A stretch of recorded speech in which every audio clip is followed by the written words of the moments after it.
and welcome to STL Soccer Talk. I'm Beth O'Malley, and I'm joined this week by Tony Messenger. Thanks for having me. Good to be here again.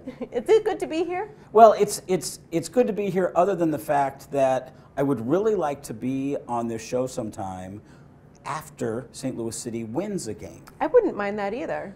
I would love to walk into my living room after watching the game and my wife says, "How did it go?"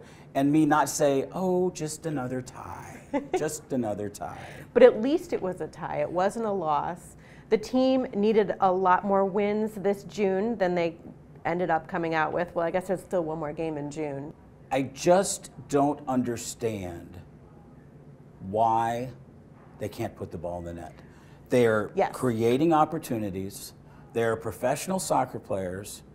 Klaus in particular has had opportunities every single game in the last 3 or 4 weeks during this phase where they can't win the game. And it looks to me now, early on, I thought he wasn't showing confidence. Now I think he's pressing. You look at the ball that hit the post this week. He's in the 18. It's a rebound. It's right there. The net's open. You have to have the confidence to make sure that you put that ball in a winning place. And it's almost like he's you know, like my granddaughter in a game is like, "Oh, I'm gonna kick it as hard as I can and hope something happens." You can't do that in professional soccer. You have to be able to control that shot and put it in the net. And even though it is like he's overthinking it, it's still a confidence problem. He's overthinking it because he's not confident. And when you get into this loop where you can't do what you're supposed to be doing on the field as a forward, how do you break out of it other than scoring those goals? And unfortunately, the attempts are just not landing in the back of the net. The team otherwise had some bright spots. Jay Reed, playing left fullback. He was an interesting find because I actually had to look him up before the game because I don't watch a lot of City 2 games, and so I wasn't familiar with him. I was familiar with Michael Wenzel and John Klein, but I was like, "Who's this Jay Reed guy?"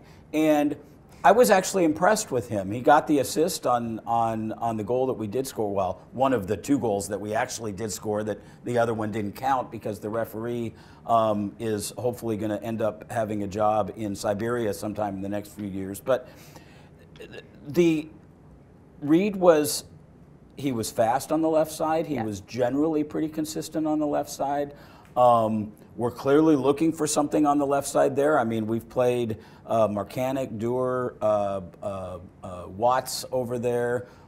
We actually played Kojima over there a little bit earlier in the season. It does seem like a solution to that problem. It's definitely something that we're looking for. I hope he gets a little bit more time. He's young, he's fast.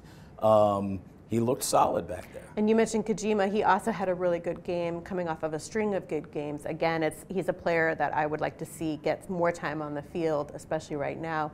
He's getting those attempts, and it'll only be another matter of time before he scores another goal. Kojima's really the bright spot right now. Yes. I mean, I really like watching his development. Obviously, he's not putting the ball in the net yet. He's still got some things to figure out. They're putting him in multiple positions, but I just really like to see his development right now. We talk about Kojima and the refereeing and a lot more during the podcast, so tune into that as well. And thank you for watching.